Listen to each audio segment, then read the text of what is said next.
This is a download from BBC Learning English. For terms of use, go to bbclearningenglish.com. Hello, this is 6 Minute English and I'm Yvonne Archer. And I'm William Kramer. Hello. Thanks for joining me, William. Now today we're going to do a bit of glossing, play in a few inserts and run a few ideas past you. Anything to say, William? Well, why are you using so much jargon, Yvonne? That's because that's the topic of today's programme. So you'd better explain what jargon is for us. OK, well, jargon is a noun that we use for specific groups of words and expressions. They're only used by people in special or technical situations because they are the only people who really understand. So, for example, glossing? Yes, glossing basically means explaining. So really the only people who know what glossing means are people like you and me, people who teach English over the radio. So glossing is an example of jargon. Excellent. Now, before we hear more about jargon, I've got a question for you, William. Are you ready? No, I'm not ready, but I'm feeling brave. That's what I like to hear. Which British Prime Minister became known as Jack the Jargon Killer because he wanted officials to stop using jargon? Was it A, Tony Blair, B, Winston Churchill, or C, Robert Peel? I don't know the answer to that question, but I'm going to go for B, Winston Churchill, because everybody knows that Winston Churchill loved the English language and he was a very great speaker, so maybe he didn't like jargon. Good answer, but we'll find out at the end of the programme whether you're right or wrong.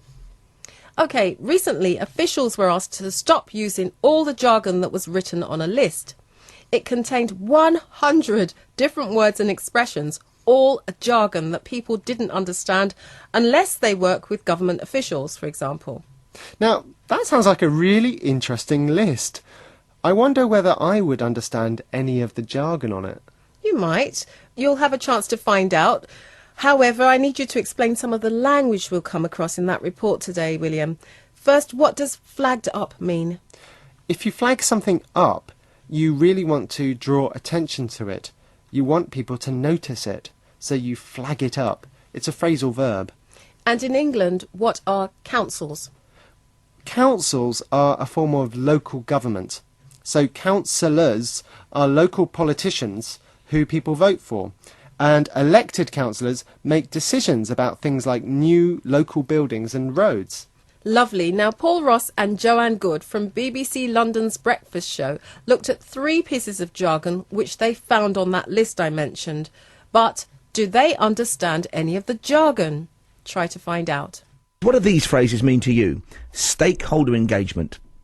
No, me neither. Nothing. A multi-agency approach, sort of, and a civic amenity site. The chances are not much, which is why they've all been flagged up as some of the worst examples of jargon used by councils and public bodies. William, did they understand any of the jargon? No. Paul said sort of, which means he had an idea what it meant, but he wasn't sure. And what about you, William? Do you know what a civic amenity site is, for example?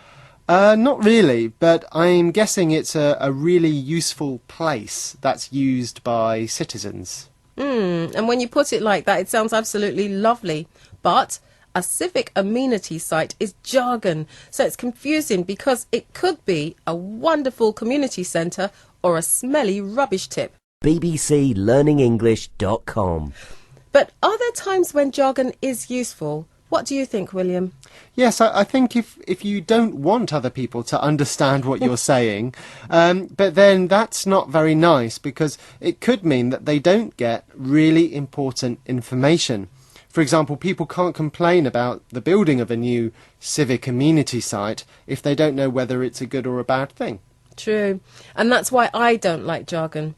But does Joanne agree with me? In the end, we embrace it, don't we? I mean, jargon is the vernacular, isn't it? And I love being in the know. I mean, I've been loving this morning's calls because people introduce you into their shorthand for their workplace, and that's all it is. So Joe believes that after a while, most of us embrace jargon. We get used to it, we begin to like it, and we even start using it. But does she actually like it? Yes, she does. She says that she loves jargon because it puts her in the know. She feels part of a special group of people who understand and use it. That's right, and she even calls jargon the vernacular. But what does she mean by that, William? Vernacular, she means it's almost slang, very informal language that's only used by people who do a particular type of work. Okay, so now, without using informal language, William, I need the answer to today's question.